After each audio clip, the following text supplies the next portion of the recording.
Live from the 607, it's the Ocho Duro Parlay Hour, where we're talking everything going on in the world of sports. Join in the conversation on social media with the hashtag ODPH, because here we go.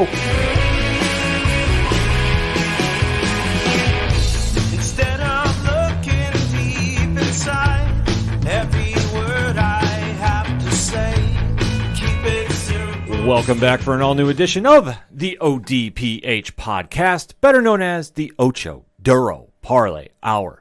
What's happening, everybody? Thank you so much for joining us this week. My name is Ken M. Joining me in studio, as always, you know him. He is the co-host. His name is Padawan J. Hello, hello, hello. Folks, this past week, there was a lot of news breaking in the land of pro wrestling. I'll say we had one of our first two fantasy football drafts. Yes. I did particularly well, I like to think. I got a wide receiving core of Odell Beckham Jr., DK Metcalf, Amari Cooper, and then I got AJ Green on the bench. Yeah, it was one of those moments where the sporting world kind of took a back seat to the pro wrestling world. Yeah. And then I say the fantasy football drafts have kind of been dominating the weekend, but we talked football all last episode too. I know we went a little extra long because, well, let's face it, those football episodes we do here on the ODPH podcast are very lengthy because we try giving you as much information as we can with as much fresh takes as we can deliver. Mm-hmm. Shout out to Rich from 3FN for swinging through for that as well. So like I said, instead of doing the two separate episodes this time, we did one big one. So we're not going to deep dive into the NFL this week because, let's face it, right now is the calm before the storm. And pro wrestling really kind of snuck up on everybody. It was the dominant headline this weekend. Because if you look around, playoff baseball is kind of getting set up, but it's not there yet. Yeah, no, it's kind of going through its motions. Rosters should be expanding here for September call-ups. The minor league season's wrapping up, here very shortly. So things are kind of getting set. Teams are slowly getting eliminated. Shout out to the New York Mets, who, as of this recording, have a record of 69-69, to which I say, nice. NBA's really got nothing going on. I mean, NBA, the only thing I saw out of the NBA the last couple of days was some dunk Russell Westbrook did in practice, which, to quote Allen Iverson, we're talking about practice. Right. Not a game, practice. NHL's doing NHL things, so nothing really game-breaking or news-breaking. So, yeah, I mean, overall, it's been kind of quiet. It's been such a quiet weekend in sports, and I know college football just kicked off, but unless we have your coach, my coach, the coach, Coach Duffy in studio, to really get the dissection down, we're going to kind of wait and just see maybe we can get some blogs from him. He did message and say we're going to get some from him this week. And where do you find out about that, Pad? ODPHpodcast.com. Right on. So everything that you want to find out about college football and some of the great blogs we have coming out this week, plus the social media links, the TeePublic store, and everything that is the ODPH, you swing on over to ODPHpodcast.com for. I'll say the only thing I will say about college football, and I got to say this because my brother went to Army and I got a rib Navy.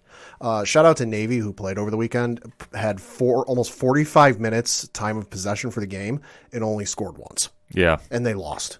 That's typical score, though, for their typical system for them. 45 minutes time of possession, 7 points put up, and they lost. Yeah. But yikes.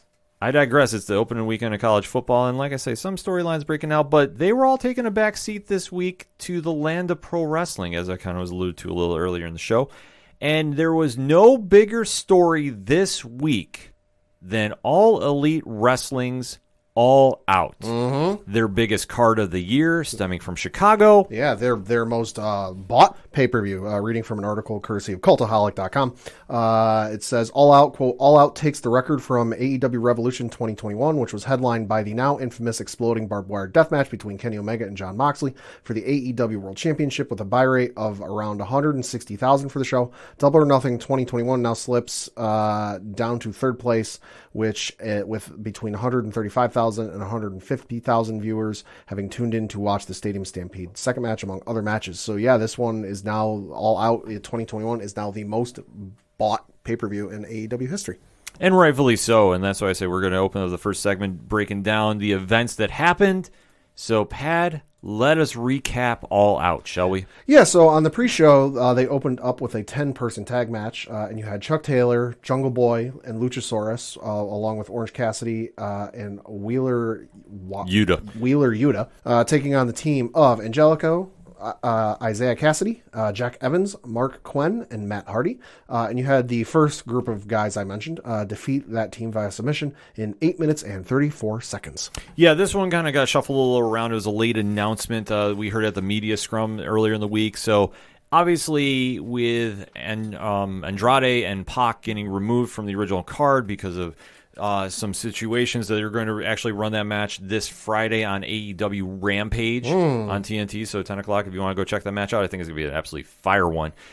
This one, though, was kind of thrown together, and like I say, the Hardy family office, it's kind of a weird setup they have. Matt Hardy is basically the agent for all those members of his teams, their Private Party, and the Butcher, and Angelico, and Jack Evans. It's kind of a weird setup. And then for Best Friends, which Wheeler Yuta is kind of filling the role for Trent, and teaming with Chuck Taylor and Orange Cassidy, and then, of course, Jurassic Express is one of their more well-known tag teams. This was just a solid match. It's fun, but it wasn't anything super noteworthy to write home about. Right. Except we did see the return of the Butcher, who made his long-awaited return. Albeit, though, the timing of this was kind of off. Sure. Because the match was over, and the faces left, and the Butcher went for a post-match beatdown. And then finally, everybody came running back after. And I know That's that weird. I know we were talking on the stream because obviously we were doing the live reactions on twitch.tv/607 podcast, and it was like, where did everybody go? Like, that was a weird thing. Like, everybody just left the ring, allowed the beatdown to happen, which I get. You want to make a big debut, come back, sure. But it just seemed like the timing was off on this one. But like I say, for an opening match, pre-show, wasn't the worst thing I've seen. Right, and I mean, if you're gonna have somebody come back and have the beatdown and all that, like, it would make more sense to have the guys out there and not leave, because let's face it, there's 10 people here. Like, you have more than enough people to keep occupied, so said person making their return can just kind of come in and run house. Yeah, but I think that they want to get the Chicago crowd ready to rock and roll, because I know that they were excited. I mean, like I said, there was so much buzz going about this show. They wanted to deliver, and like I said, the timing was a little off on this one, but it did get better as the show officially kicked off. And that kicked off with the AEW TNT Championship being defended by Miro going up against Eddie Kingston, and you had Miro retain his championship, defeating Kingston via pinfall in 13 minutes and 25 seconds. Okay, so this match I was super excited about because I'm a huge Eddie Kingston fan. I think that if anybody is the heart and soul of AEW, it's Eddie Kingston. And I know that the fans are really behind him, and I know I put on our latest edition of Blocks Count Anywhere on Parlay Points. Yeah. This was the time to give him the belt. I understand that Miro, since coming over from the WWE, has finally found his groove. I guess you can say that he's finally having these big monster moment matches, albeit though his promo work is very, very unique, and I'll put that mildly. Sure. That I just don't know if it's really connecting with the fans to get him over that much. Eddie is over. Oh, yeah. I mean, Eddie did a throwaway line, redeem these nuts, and it's now a very well-selling shirt on Pro Wrestling Tees, and that was literally in the course of 24 hours. Oh, yeah. So where is the momentum of the AEW crowd? Well, it's behind Kingston. And this match was solid for what it was going to be. It was going to be a brawl. We got that. Albeit, though, it was a very weird moment in the match because during the course of action, the turnbuckle pad was torn off. Sure. And Miro was getting thrown into it, but the referee jumped in front to protect him, which I thought it was kind of odd. Like, if you want to try doing some different storytelling, because usually referees... They yell, hey, whoa, they somehow miss it. It doesn't happen. So he wind up making the save on Miro, and then when Kingston came in, he got a low blow from behind for his effort, and then that allowed Miro to make the quick, turnaround to get the win. So that being said, that was the only thing I really didn't like about this match. Yeah. I mean, I'd like to see him run it back because I think Kingston, now is the time to strike with him if you're going to give him a singles title. Yeah, oh yeah. Fully. Like, Miro is there. Could he go back and forth and you do like a best of 7 series? Yeah, you could do something like that if you wanted to.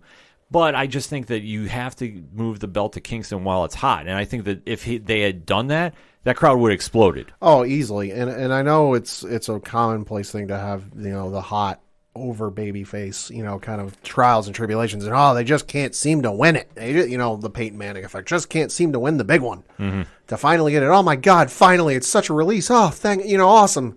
but like you also don't want to drag that out too long because then you get to the point where people won't believe it's actually going to happen. Yeah. And then they won't care.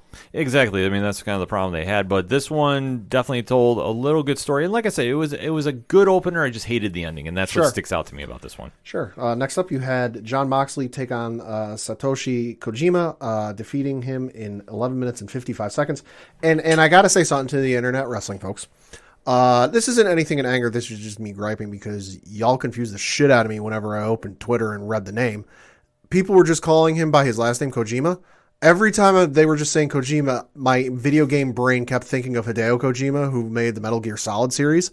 And I'm like, wait, why is Jon Moxley wrestling the guy who made the Metal Gear Solid series? Oh, wait, it's not him. Right. Okay, got it. Yeah, you have to know the legend from New Japan Pro Wrestling, which they did a Forbidden Door match. Yeah. And that's one thing that you got from Jon Moxley, which this one was very predictable. I didn't spend a lot of time getting into it because, let's face it, Kojima is not the star that he was.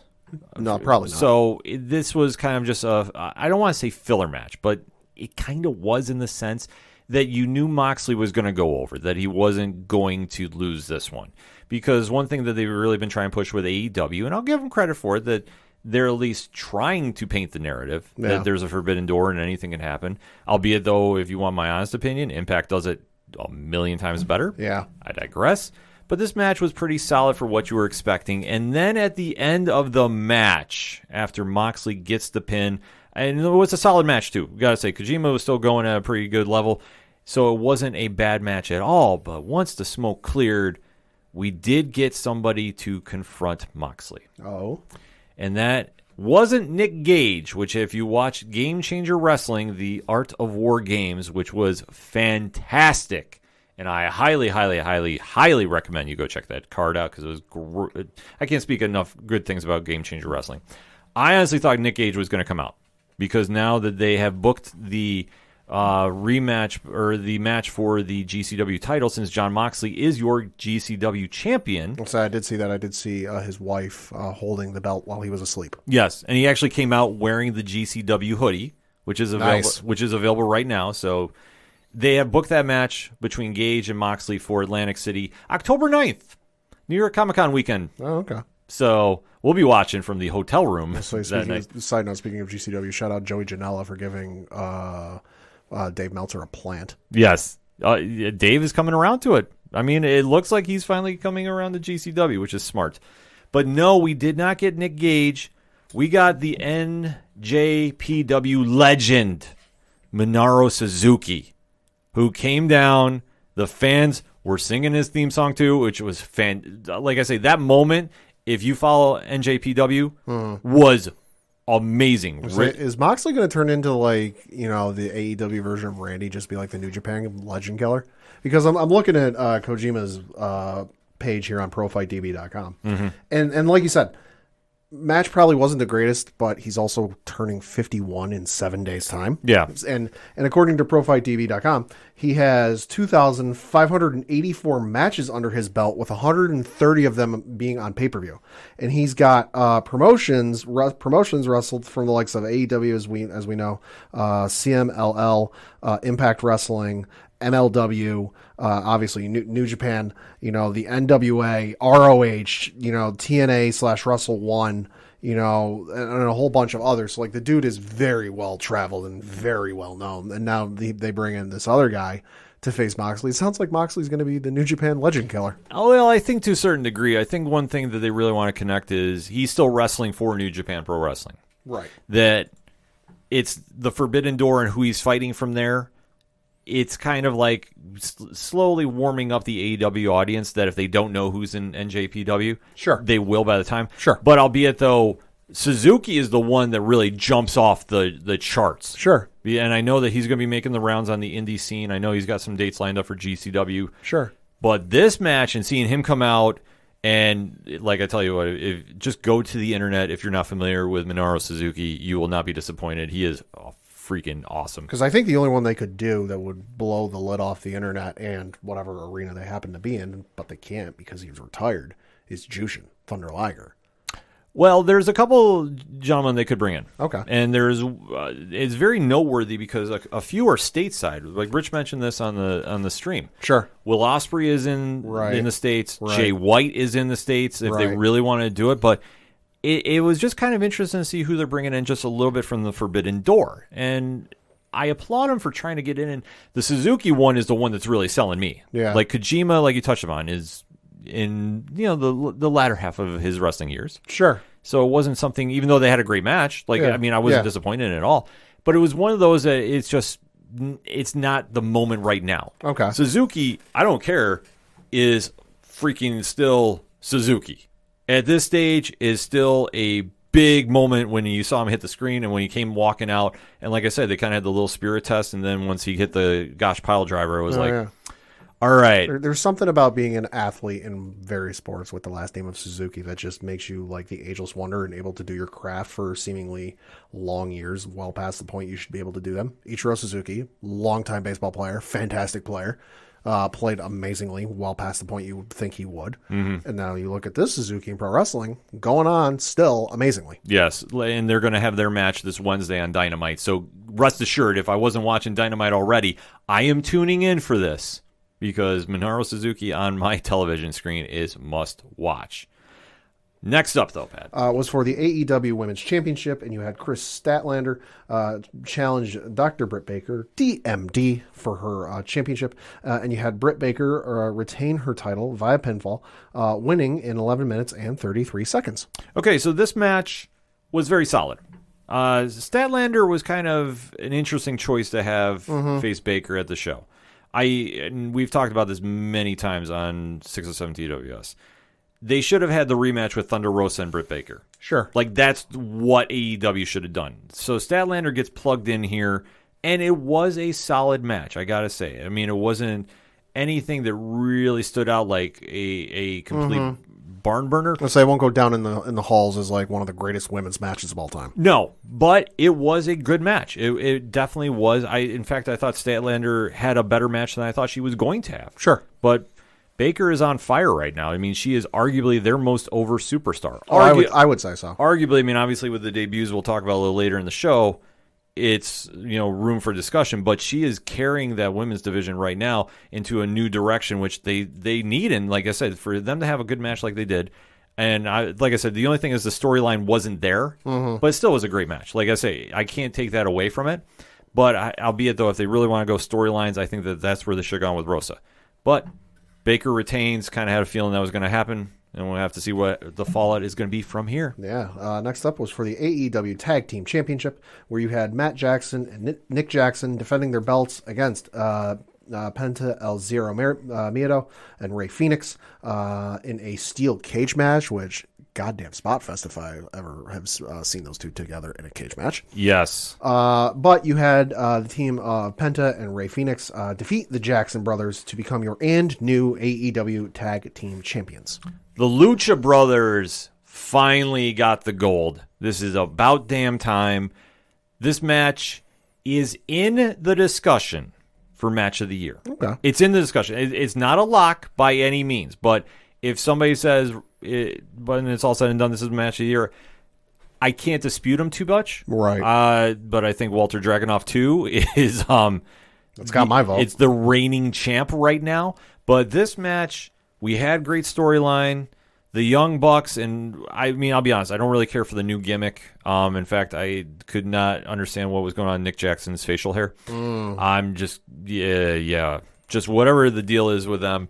They've been the unstoppable force since they won the belts. And to finally get a very hard-hitting, very fast-paced match, this is something I was clamoring for. It was not for the weak of heart. In fact, Penta took one of the nastiest, face shots. Yeah. And it literally looked like he was straight out of a horror movie. Like, he was bleeding that bad. Like, his left eye looked completely all types of messed up. And it just goes to show the quality of these two teams. Like, they always have great chemistry together. This is the first time they've wrestled each other. But putting them in the ring, in a cage, definitely added a different element to it. And obviously, we did have a little spot fest with the thumbtacks on the sneakers. Yeah, I saw a photo of that. Yeah, which actually, like I said, Penta's face was definitely feeling it by the end of the night. It was insane to see. But both teams looked really great in this match, and package pile drivers didn't do the job that it needed to. But once Phoenix did the insane leap, which I'm glad it was just a crossbody, right? Looking back at it, because yeah, Ray was flying all over that cage, and to see them get the W when it was all said and done, it was a great moment to see the crowd exploded. And it was, like I said, to get this crowd into this match, and like I say, they delivered. They were hot for the entire moment of the show. It was truly a sight to be seen. And for the tag team wrestling, which is supposed to be the hallmark of AEW, this is the moment you go, like, why don't we see matches like this every week? Yeah. And it's not to say that the wrestlers aren't competing at a high level each week. And they're not trying, yeah. But it's just like we finally had great story. I mean, it was long overdue for the Bucks to lose. Sure. And to see now the Lucha Bros are tag team, and they should be on TV every week on Wednesdays. Oh, yeah. This is like a no-brainer. To see them where they're going to go with this, it's just a fresh new pair that they can have some great matchups with. And I'm very curious to see who they go with against next. Yeah, no, it's kind of surprising how much the AEW tag team division isn't like the hallmark of it, because that, I remember, was one of the things when AEW got announced. It was like they were announcing who was going to be in it, and slowly over the course of time, you looked at some of the teams that were going in there. Between you had the Bucks, and then you had Lucha Bros, and then you had the LAX or whoever. Yeah, Santana and Ortiz. Santana and Ortiz went over there. FTR, and I'm looking like, God damn, there's some dream matches over there that, like, there's a lot of fucking talent over there. But like, you think about it, you haven't really had all that much. Like, yeah, you've got some stuff that stands out, but like, you figure there'd be 5-star or 100-star dream matches every pay-per-view, and that's really not been the case. Well, the one problem that I think they've had is they get into this formula for the Bucks, and especially since they turned heel, this formula definitely stands out. Is there's a lot of matches that turn into complete spot fest mania and really takes away from the storytelling. And since they've been heel, it's pretty much, okay, we win by nefarious means, post-match beatdown by the Good Brothers and Kenny Omega and whoever else is here with us. Yay, we win and go home. And it kind of, I think, has turned off some fans a little bit. Sure. Because, let's face it, I tune out when I see them wrestle on Dynamite because I'm like, well, it's going to be the same old thing. And it is. Right, because we've seen them both on TV and in person for like 15 years now. Yeah. And it's not to say they're still not one of the best tag teams in the world. They still are. Oh, yeah.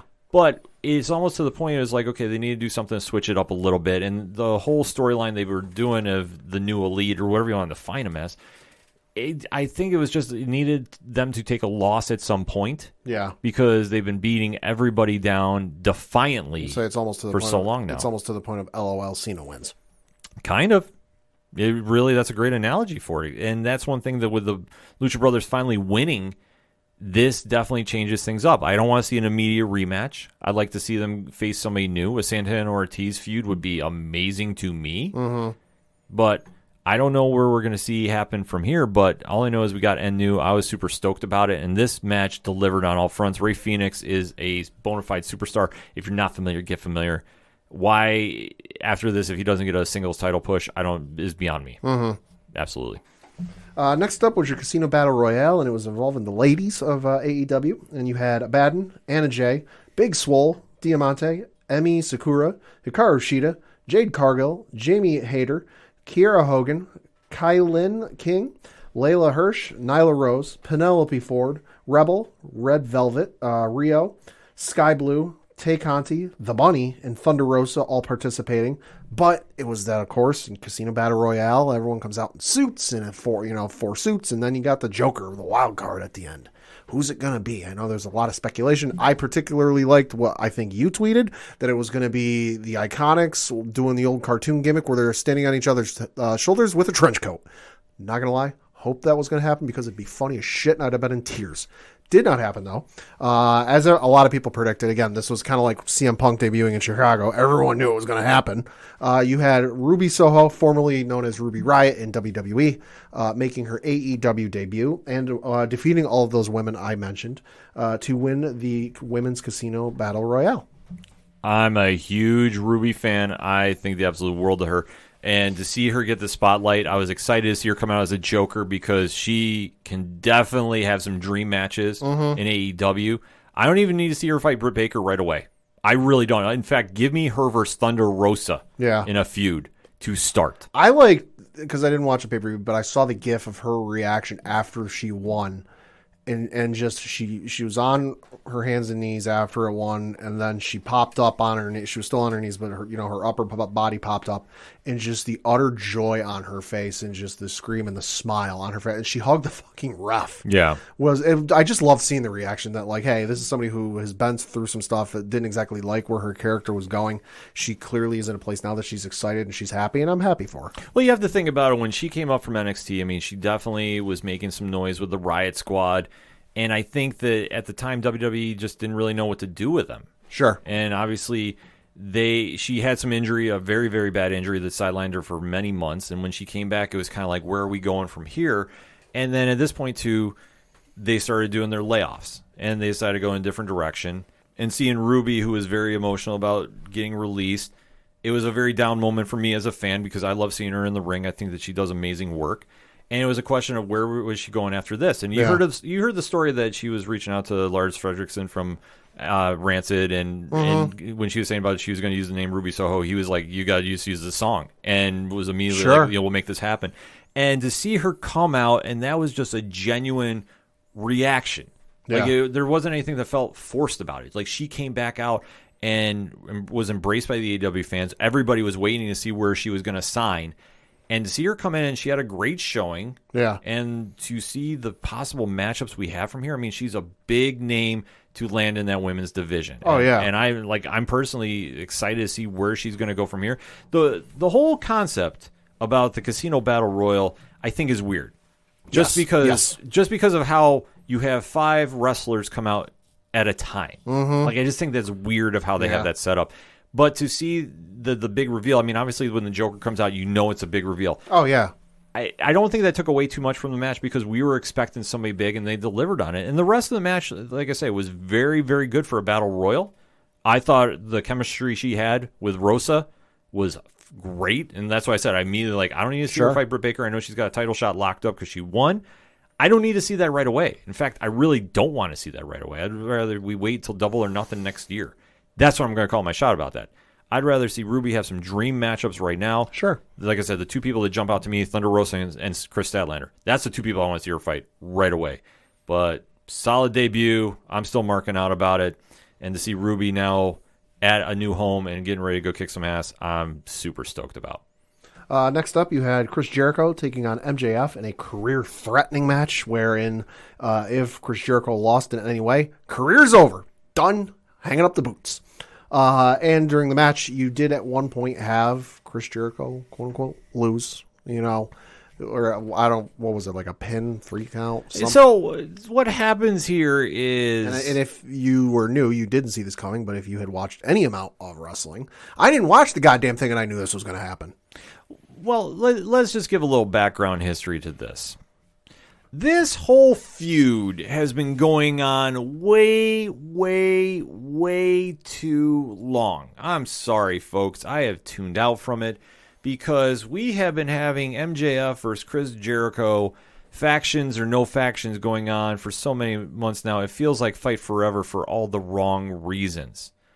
This is just something that when they got in the ring and the payoff was after Chris Jericho and the Inner Circle had defeated MJF and the Pinnacle, and when they got, they've been going back and forth so much, you forget that, okay, at Blood and Guts, the Pinnacle had won. Right. Because they've had 2 blow-off matches already. See, this is how confusing it is because they literally have fought each other forever. You forget who's on top and where the stipulations are. And since MJF has been undefeated against Chris Jericho in his tenure in AEW prior to, MJF made him run through the labors of Jericho. Well, say I'm looking at Chris Jericho's ProFightDB.com page. Like, literally, he was involved with matches. This was tag teaming, but like he was involved in matches, back in December of last year.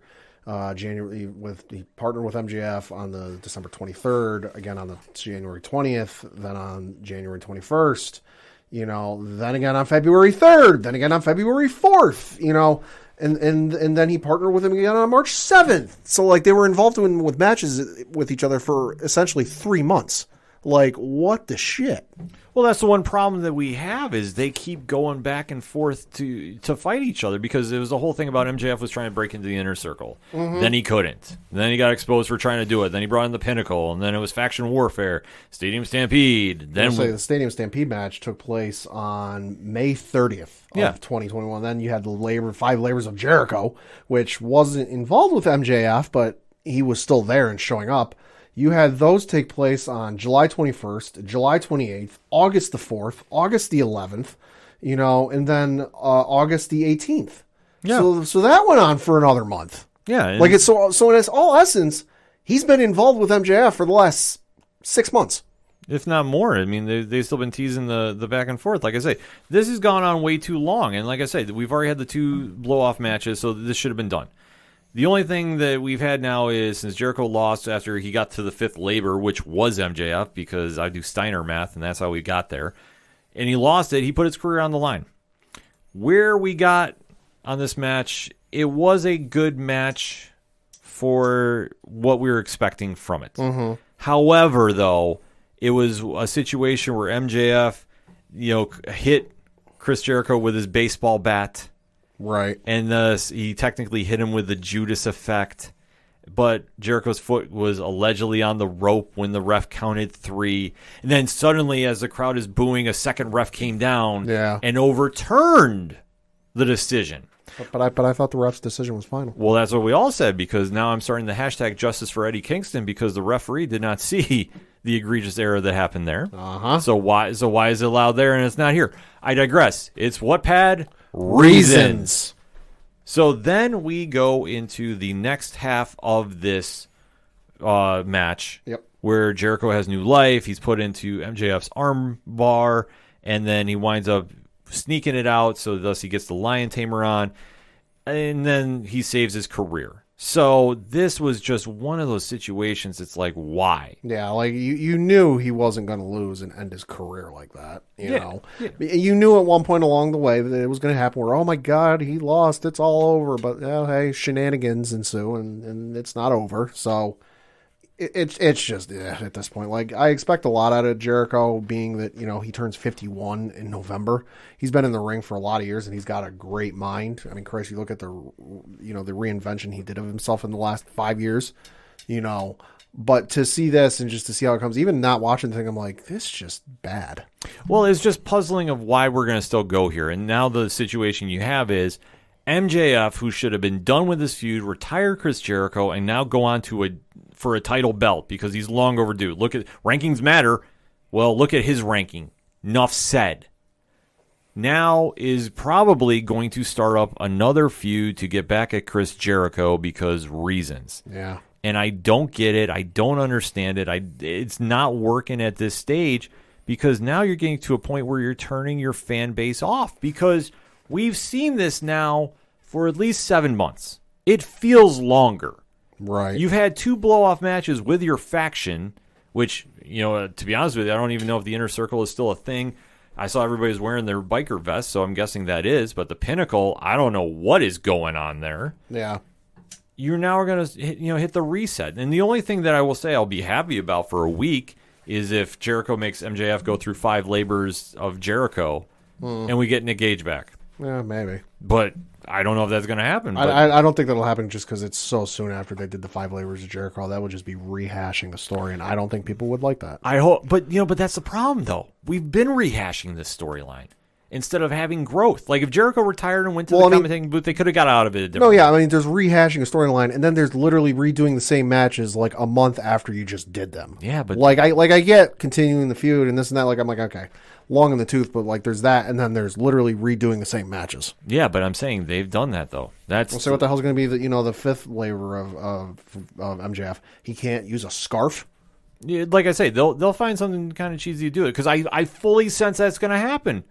Because if I'm MJF, I'm literally going like I've literally spent the 3/4 of a year now feuding with the same opponent, and it's not getting me anywhere. Mm-hmm.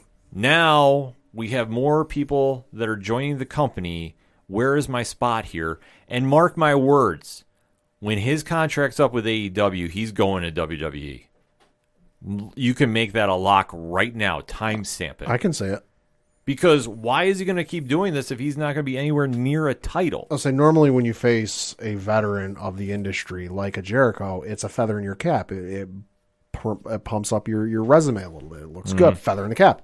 What is MJF getting out of this? Like, okay, yeah, he's getting experience and he's getting ring time, and I'm sure he's soaking up any information Jericho gives him in the off time when they're practicing or whatever. So it's benefiting him in that way. But in terms of his career, what the hell is he getting out of facing Jericho for 7 months? Well, that's the problem. It's kind of gotten to the point where it's stagnant, and you're losing interest. And like I said, I had a feeling that they were going to do that with Jericho because he's too over with the crowd. I get that, but at the same time, you got to do something for storyline purposes. Like, you could have found a way to bring him back in. Like, there could have been something for that. Sure. But now I'm telling you, in my opinion, MJF's good as gone as soon as that contract is up, because seriously, Jericho versus MJF, 9 times the charm. Yeah, if this happens again, because I don't see him getting pushed for either title belt right now. No, there's no way. Unfortunately. No. What's he going to do? Go for tag team? I don't know about that. Yeah, no. I don't know. The future is getting a little murky with everybody joining, so we'll have to kind of wait and see how MJF shakes out. So next up you had one of the, if not the most anticipated matchups of the night, with Darby Allin taking on CM Punk, making his pro wrestling return after many, many years. And you had Punk emerge victorious, pinning Darby Allin in 16 minutes and 8 seconds. So we talk about people making their debuts and kind of filling up the main event spot here. CM Punk is leading that charge right now. Absolutely. And the crowd was very into him. He came out. He looked good for being out for 7 years. He looked good in the ring. This match copied a lot of the themes from Bret Hart versus the 1-2-3 Kid from years ago. So I saw some of that online, yeah. Yeah, which is not a bad thing. Like, listen, Punk is a student of the game. I will say, for record, this was Darby Allin's best match I've ever seen him in. Sure. Because Punk was leading the dance. Darby was not doing too many Darby crazy dive, bumps, break your neck, and all that jazz that he usually winds up doing, which I've said many times, and I'll say it again. I wish he would not go for broke every single match in that aspect. I do want to see him have a long career, but some of those bumps, man, are going to take years off. I'm just saying. Mm-hmm. But Punk wound up slowing the match down, having a good back and forth with him, and this definitely lived up to the billing. Once Punk got his GTS on, it was all over. So like I say, there was a lot of good things to take away from this match. Punk looked good. Okay. Darby came out of this looking very good. Sting got in the ring, and we did not have a weird face-off because I was fearing and dreading, and we still might have it. I'm just hoping not. I'm still thinking it's going to happen. I don't want to see Sting for CM Punk. I don't care. That's not doing anything for me. But there's a lot more to take away as a win. So I'm not going to say this was anything wrong. This was a good feel-good moment. And see Punk still have a lot to go in the ring. Yeah. I'll take it. Next up was the co-main event of the evening, although arguably the most anticipated matchup of the night. I don't care what anyone says. 73 1/3% of people polled on Twitter. You just have to take my word for it. Don't go looking for the percent. Said this was the best match of the night. You had QT Marshall taking on Paul White. Barn burner of a match, folks. Paul White emerged victorious in 3 minutes and 12 seconds. If I wasn't on stream, I would have got up and did something else. I'm sorry. Like, listen. Was this longer or shorter than Lesnar versus Goldberg? This was longer. Oh God. And nothing against Big Show. Big Show's a legend. But there was nothing about this match that made me care. And I'm sorry, Big Show is now in AEW. Great. I hope he does a lot to help that locker room, and he's got a lot of intangibles he can definitely bring to a young locker room. And he can definitely pass on a lot of knowledge. Yeah, so that's why I say, it makes sense there. But to see him in the ring against QT, I just didn't care about that. I don't care about the feud. I'm not sold on the whole Nightmare Family versus Factory or whatever the faction warfare is there. I just let's call it what it was, a piss break. Yeah, exactly. So nothing really to write home about. But however, though, the one thing that caused the most buzz of the weekend, Pad, let's get into it, was the main event that took place between Christian Cage taking on Kenny Omega for the AEW World Championship.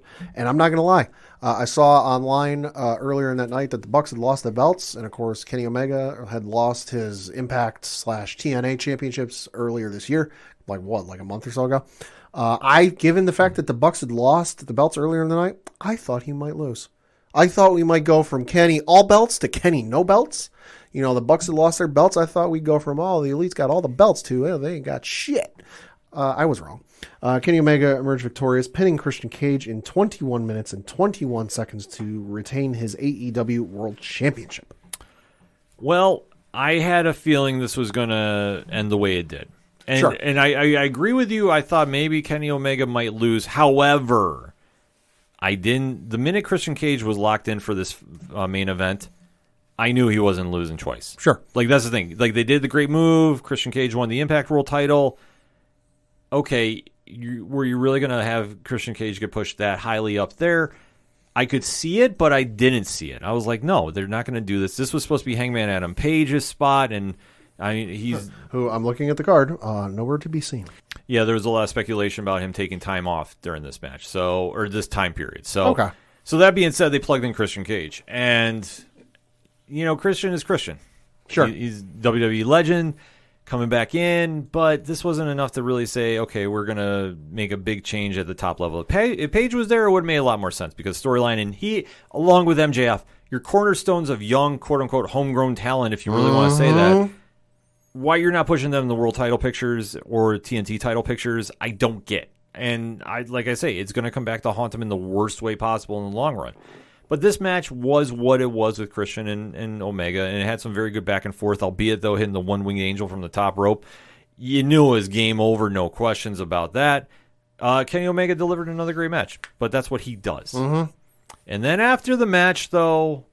Well, this is what got the internet all types of buzzing. Mm-hmm. Because, well, we didn't have the post-match beatdown after the Bucks match, but ha-ha! We got it here. Yep. Because we had the Elite come in and attack Christian Cage after the match. So we had the locker room try making a save, Jurassic Express, because there's a whole weird partnership going on there. And then Kenny Omega cuts a promo and basically says, nobody can beat me. Because the only people that could, I'll paraphrase a little bit, are retired or dead. Or not in that company. Yeah. And the lights go out. At this point, we are all expecting one person, but we get the shock of shocks. Pad, who comes out? Hornswoggle. No. Albeit, though, that would have been a freaking amazing shock. Right? It turns out to be Adam Cole.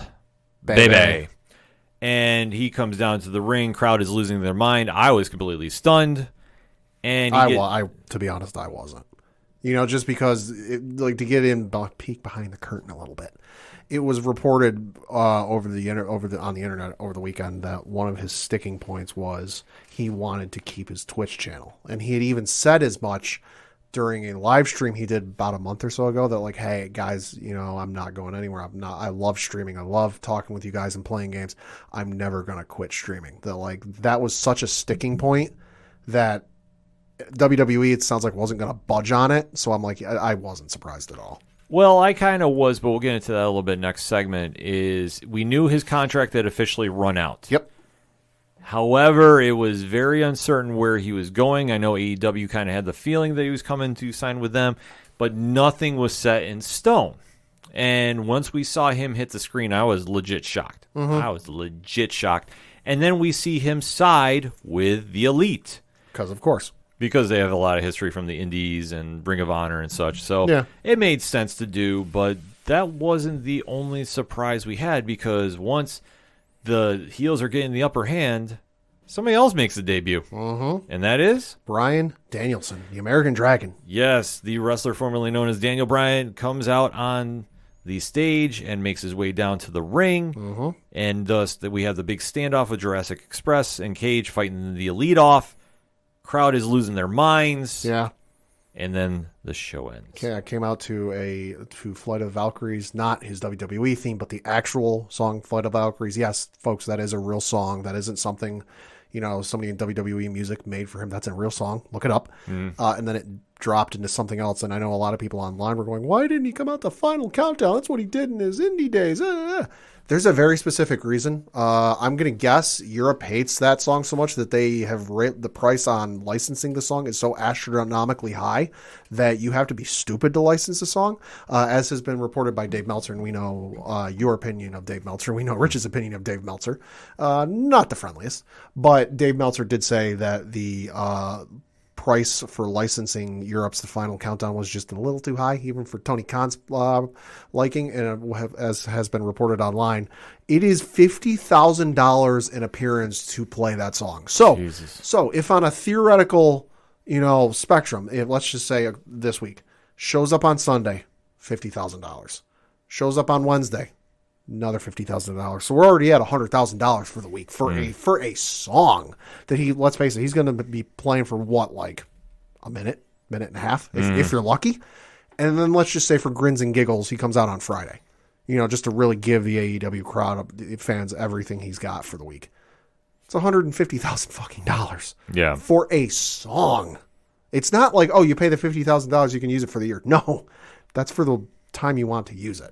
So suffice it to say, I don't think he'll be coming out to Europe's The Final Countdown anytime soon. No, I was actually kind of surprised they didn't have our good friend Mikey Ruckus make a remix. Maybe. For him. I mean, that still could happen. But the crowd goes home happy with a lot of debuts. So, Pat, final thoughts on All Out? I mean, good for them. It's always good to see them do well and have a good pay-per-view. And it sounds like the fans enjoyed it. So, hey, good for them. Yeah, this had to be their best card to date. Hands down. I gave it an A- for a grade. I think there's only a couple moments in the match that I was just not a super fan of and involving the referees, but it wasn't like referee shenanigans per se, but I didn't understand the storytelling. I hated the ending for Chris Jericho and MJF. I'm sorry, the wrong call was made there. And in fact, the wrong call was made keeping the belt on Miro instead of Eddie Kingston. But the rest of the card delivered. We had a lot of big moments. The crowd was definitely buzzing. If you're into wrestling, this was dominating your social feed. Even if you were not, this was still making the rounds on Sports Center and Bleacher Report and anywhere you follow sports. I'm sorry. This was a big deal because this has a lot of ramifications moving forward. Sure. And we're going to deep dive into that next segment. So we're going to sneak out for a quick break. But until that time, hit us up on the hashtag ODPH Pod. What was your thoughts about AEW All Out? Did you watch it? Did you love it? Did you hate it? And why? Let's have that discussion. We're going to take a quick break. We'll be right back. Hi, I'm Sunny Hepburn. And I'm Brandy Fleets. And we're from Book of Lies, the podcast, where we discuss liars, cheats, and thieves, Scammers and dirty, rotten scoundrels. You can tune in for new episodes every Tuesday to hear about another lowdown, dirty liar. And learn how to spot them. So that's Book of Lies Podcast. You can connect with us on social media, Twitter at Book of Lies Pod, Facebook, and Instagram at Book of Lies Podcast. Bye! Coming back for another segment on this edition of the ODPH podcast, and let's keep up with the wrestling talk. Yeah. So obviously with AEW's All Out pay-per-view, they definitely sent a lot of shockwaves throughout the wrestling world, and especially with two very big debuts that really caught the internet off guard a little bit and definitely turned it on fire at the same time. Because obviously we knew that CM Punk coming back, we've known that was a long-standing rumor that was finally confirmed a few weeks back, and we knew the big match was going to go down at All Out. But the big ones that really shocked us had to be Bryan Danielson, we should say, formerly known as Daniel Bryan, and Adam Cole, Bebe. Because both wrestlers have been so tied with WWE that when you hear about a wrestler's contract running out, you were kind of curious, okay, were they going to get re-signed? Were they not? And what does this mean moving forward? We know over the past few weeks that the WWE has been doing some house cleaning of their rosters. Yeah. And to see that certain superstars have been let go was kind of a shock to our system. However, though, when news has been breaking about Adam Cole, especially, and his contract running out and not getting renewed, we all kind of had a bit of a sense of uncertainty about where he was going to wind up. Finally confirmed that he's coming to AEW.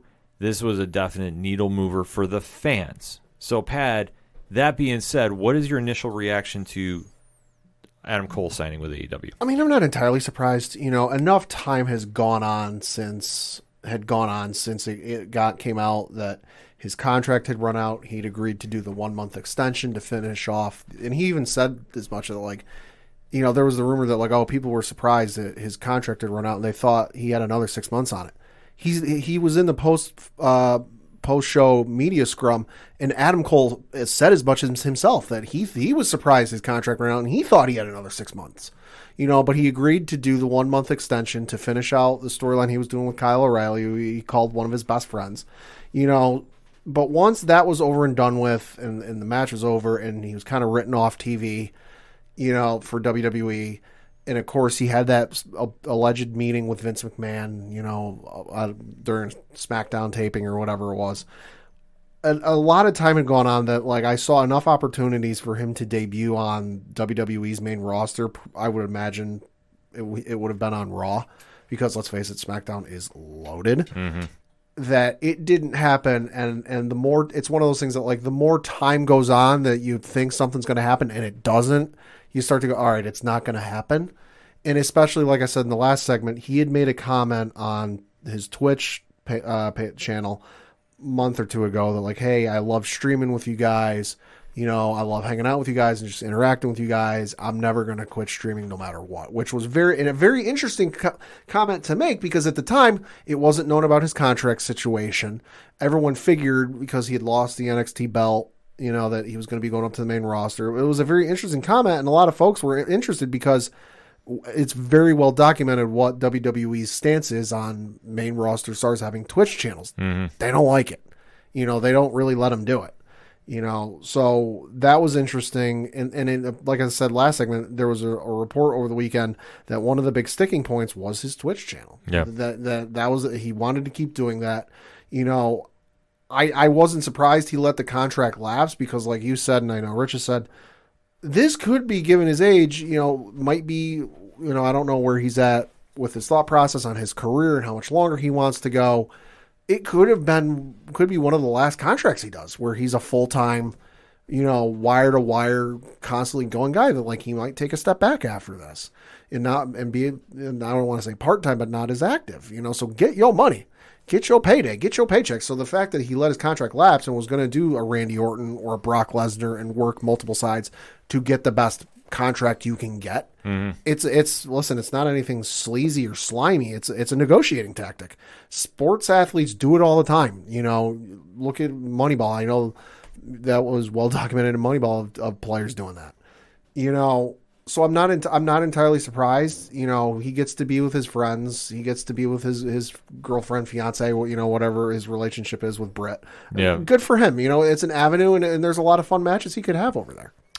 Yeah, for me, I'm just kind of more shocked that WWE let him go. Truth be told, I thought that they had been grooming him to be one of the cornerstones for the next generation. Mm-hmm. Obviously, he had been treated very well, and he even said as much in the media scrum as well, to the Post. He said he had nothing but praise for WWE, and he had nothing bad to say about them. And he just said that he wanted to really get back to, he saw the energy that was going on with his friends over here, and sure, he really liked what was happening, and he said it really wasn't that much of a no-brainer. Hey, listen, if he's happy, that's what matters at the end of the day. Mm-hmm. Like, did I think he gets signed for less money? Yeah, I fully do. Could be, but if you're with your friends and it's a lot of fun opportunities, you don't really mind taking a pay cut. Yeah, it's in a situation like that, yeah, money does not matter. It's what makes you truly happy. And for him, it was going to be in a place where he thought that he was going to be more comfortable, mm-hmm, and he has a real chance to make something happen. Albeit, though, just watching from the outsider view, though, you are going to be in a mix of a main event roster that has now gotten a lot deeper. Yeah. So where are you going to fit in and stand out? That's going to be the ultimate question. Yeah, it's going to be tough just because like we've said before, there's a lot of people on that roster that are main event people. Mm-hmm. That, like, there's only so much time you can fill up. Dynamite's only 2 hours. Rampage is only an hour. There's only, and I realize he's in the Elite. He's friends with the EVPs, but, like, still, there's only so much time you can do. And when you've got a group of, what are they now, like 8 or 9? You've got Omega, Bucks, that's 3, Anderson and Gallows, as long as the Forbidden Door is open, so that's 5. You've got Cole makes 6, so you're looking at like 6 people easy right now. Mm-hmm. There's only so much you can do. So, like, I'm not going to sit here and go, oh, it's a bad decision, he shouldn't have done it. Time will tell. We'll see where it goes. But looking at it right now, I just don't see where he fits in right now other than storylines with the Elite. Well, that's going to be the big X factor happening with him moving forward because, like you say, you're now competing with CM Punk, who had a great debut and still is riding on a big wave of emotion. And I don't want to say he got overshadowed that night, but kind of, sort of. He kind of did, yeah. Because AEW went all in with their debuts. And to say, with Cole coming over, that was probably the biggest shock of the weekend because we knew his contract ran out. I know he was on WWE TV promoting something on Friday. Was the action figures? That was the Mattel line, but that had come out after it aired on social media. That was filmed months ago. Yeah, so I mean, I know that was running a little bit speculation, but to see everybody kind of say, okay, what was going to happen? And to be honest with you, I just didn't see him coming over because I just don't see where he would fit in right now into that main event picture when you have Kenny Omega still in there. You still have CM Punk, who just came in. There's in the wild speculation about who else was coming. And then let alone, we did get the second debut that night of Bryan Danielson. Yeah. Which, that is a very interesting one to me. Yeah, that's interesting. But again, I'm a little surprised and I'm not. Yeah. Just because it seemed he really done everything he could in WWE. That my guess is if he would have stuck in WWE, he would have had another couple year contract before inevitably fading into like maybe a manager or like a trainer down at the Performance Center role. And if he feels that, hey, I don't want to do that, I've got plenty of years left ahead of me. Hey, good for you. I just don't, given his medical history and his history of concussions, I hope he stays healthy. Yeah, same here. I mean, that's the biggest thing. And I'm not sitting here going, oh, AEW's unsafe. Pat's saying AEW's unsafe. Pat's saying that Daniel Bryan's going to get concussions in AEW. No. His liability to get concussions is just as high as it would be in any other federation. I don't care what three letters you're throwing on my television. Oh, absolutely. It's as equal an opportunity to happen as anywhere else. No, and that's the one thing that WWE had always played extra safe with him about. And you almost have to wonder, I mean, he has luckily not had any issues lately with that. I mean, Knock on obviously, wood. yeah, I mean, obviously WWE forced him into retirement until he was proven to be completely healthy under their standards. By like 6 doctors. Yes. But that was the smart thing to do on their part, which I say, Oh yeah, you don't want a lawsuit. They don't want a lawsuit, but it truly also showed that they did care and wanted and made sure that he was okay. So they played it smart with him in that aspect, and he made his choice that okay, when my contract ran out, I mean, he honored everything there was. There was once again no hard feelings, no I hate WWE or any nonsense like that. Yeah, I think the sticking point is he knows that he doesn't want to be wrestling forever. He knows that he really wants to do some matches with New Japan Pro Wrestling. So he's got a lot of dream matches he would like to have, and they're not going to happen with WWE anytime soon. I know there was the rumor that New Japan and WWE were going to team up for some sort of Forbidden Door type of thing, but that's not going anywhere. Right. So for for Danielson, this made a lot of sense. Like, I wasn't that shocked that he left. No. But I was just saying, okay, where is he going to go from here? And if he is only kind of doing a few matches here and there, but he's allowed to do the Forbidden Door, I think that is the one thing that enticed him. I think that was the biggest carrot on the stick for him was that okay, AEW is great, it's a lot of freedom and creativity. There's also the ability to pretty much go anywhere he wants and wrestle whoever he wants. Yes, and that's a big sticking point for him that I don't blame him. At this stage in the career, what else are you going to do? You had your WrestleMania moment. Yeah. They'll always go down in history. Yeah. Where else do you go from here? Like I said, he can literally go anywhere and do anything, whereas with WWE, he can go to some convention and do a signing, autograph signature, but there's always the possibility that they yank him and say, nope, can't do that. Yeah. But with all that said now, AEW added 3 main event players within the course of a month. Do you think now this is enough to get them to the next level? It'll help them. It definitely helps them take that next step and move up a little bit in terms of like some sort of ladder or going up a staircase. Are they at the next level yet? No. It helps with some of the marquee matches and talent and guys on the roster, which they were already a talented roster to begin with. But I don't think that necessarily takes them to the next level because you still have a women's division that is lacking, in my opinion. Yes, you've added Ruby Soho, who is a very good wrestler, but one good tire don't make a car run. Yeah. You still need to work on your women's division, and they're improving. They're getting better. Are they where I think they should be? No. You still have a tag team division that was lauded as one of your highlights in your sticking points and one of your points of praise. That, let's face it, I like tag team wrestling. I like spot fests. Bucks and Lucha Bros are definitely great matches, but like, you had FTR there for like a year or whatever it was, and now they're all, for all intents and purposes, it looks like they're gone. Yeah, it looks like they're gone. They're we gone. can't confirm that, but that's all in science purposes. They're done. So wasted opportunity there. You've got Santana and Ortiz there, who I've seen in person here in town. Yeah. They're great. Not really much going with them. So you need to work on your tag team division. And then I think you need to fill out, you need to add some more stuff to your mid card because you've got the AEW TNT Championship, which, listen, Tony Khan can say as much as he wants until he's blue in the face that it's not a mid card title. It's a mid card title. It's a mid card title.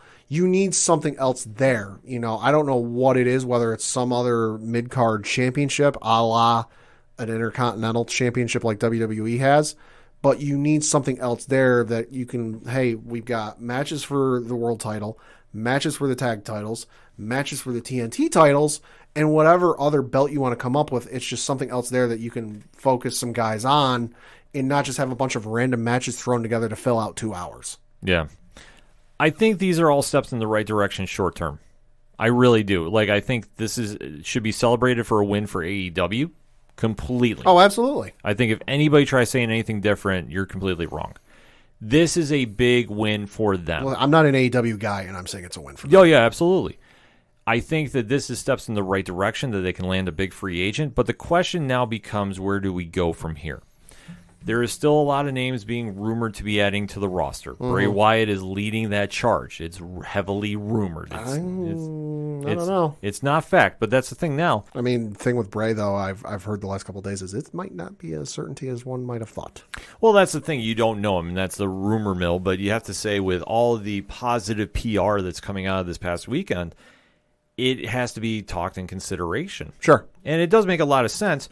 But at the same point, you're really flooding that main event scene to where is there enough TV time for everybody? Mm-hmm. And that's going to be the big question that a young company that we've been very critical on here and on 607 TWS that doesn't have the best storyline or direction. They don't have that definitive person to say, this is the storyline, this is where we're going. Mm-hmm. They need that, I think, to make sure they balance everybody out. Yeah. That's going to be one thing, because you can have all the coolest toys in the toy box. Sure. But somebody's got to organize them so you know what you're playing with. You can have a baseball lineup of nothing but home run hitters from top to bottom, but it don't mean shit if they only hit home runs and they're only hitting solo home runs. Exactly. That's the problem that you're going to have, but this is going to be something that a young company is going to have to find that direction quick. Am I saying they can't do that? No. I'm saying they have all the potential in the world to do it, but they got to show me how they're going to do that. I think they also need to stay humble, and when things start getting real good for them and they start rising in ratings and doing well and possibly even competing with SmackDown, because I think that is a very real possibility within the next year and a half.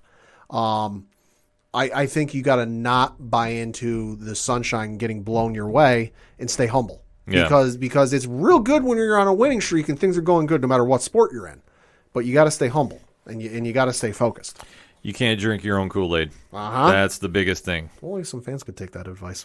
Yeah, that's going to be another thing, too. I mean, if you really want to try inviting more eyes into your product, your fan base has got to be a little more welcoming and not so toxic, in my opinion, because that's a big deterrent for a lot of people. But they made enough strides that they're definitely making some noise, and they won this weekend. WWE did make some noise, obviously signing Gable Stevenson, which kind of flew under the radar. But his brother had signed there like a week prior, so that was no surprise. Well, it was real no surprise. We've all kind of expected he's going to go there, and he has the potential to become the next Brock Lesnar. It's just going to be they're playing a lot more long-term than short-term. AEW is striking now while the iron's hot. Mm-hmm. I don't blame them on that. They're a young company. You got to get your name out there. You got to do it. At the same token, though, they have to develop and get their young talent going, because you're going to hit a point where there aren't any more free agent guys to sign. Mm-hmm. That they'll all be signed somewhere, and there's going to be a lull where ain't nobody available. So, like, you got to build your own guys. You can't keep relying on the guys you're signing. Exactly. That's going to be an issue that they're really going to have to address. Because I think that's going to come back to bite them in the ass sooner than later. With only one quote-unquote homegrown talent, and that's Anthony Ogogo, they really got to start developing their future. And you can say, well, they got Adam Page, they got MJF. They do. But what have they been doing the last 6 months? Exactly. That's going to be another big factor that I've already said. Mark the tape. MJF's good as gone. He's not sticking around. Page, you never know. I could see it going either way. But it all comes back to where are they going to fit in this company and the vision moving forward with all this main event talent they're adding left and right. Mm-hmm. Something's got to give, and for a young company, they're going to need to really make sure they fine-tune everything moving forward. They have all the potential in the world to make a run. Sure. And like I say, this is something for AEW fans that you should be extremely happy about. I'm happy as an AEW fan, but I'm also a fan of pro wrestling. So I appreciate when anybody's doing good. So for them moving forward, they just really need to have a clear-cut vision of what they want to do. Make sure that they have enough wrestling time to go around for everybody and appease a roster, and capitalize on the success you've had this weekend. You had major media coverage everywhere you turned. Capitalize on it. Double in on it. However you need to grow your audience, this is the time to strike. Is WWE worried? No, they're not worried. WWE is doing fine. Is it a minor loss for them with Adam Cole? Yes, because WWE is already an established brand.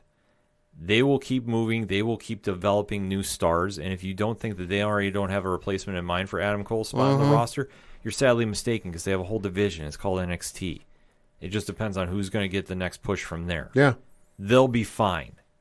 Their business doesn't have to make sense to you. It makes sense to them in their pocketbooks. But this is where the fan comes in and says, well, what are you going to do now? AEW, all they should be focused on is making the best matches possible, the best storylines possible, and grow your audience. So then we say next year, well, All Out 21 was pretty cool, but All Out 22 is going to be even better and even have more buy rates. That's the plan that's got to move forward with it. So in takeaway, a huge weekend for AEW fans. Celebrate, because you got a lot of dream matches on the table. Let's just hope it doesn't turn into a nightmare sooner than later. So that being said, give us your thoughts on that hashtag ODPHpod. CM Punk, Bryan Danielson, Adam Cole, all are now all elite. How you feeling about that, wrestling fans? Let's have that discussion, shall we? We're going to take a quick break. We'll be right back.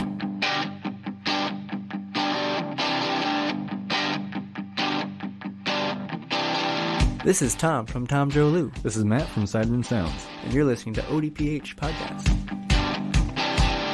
Wanna go where no one knows my name, to the desert, the oceans, or the plains. 'Cause I wanna... Coming back for the final segment on this edition of the ODPH podcast. Pad, time to round those bases. I got to talk a little football, and I got some unfortunate news, especially for USC fans and New England Patriots fans. Fullback Sam Cunningham, also known as Bam, has passed away Tuesday in Inglewood, California. According to the University of Southern California, he was 71 years old. No cause of death was immediately available.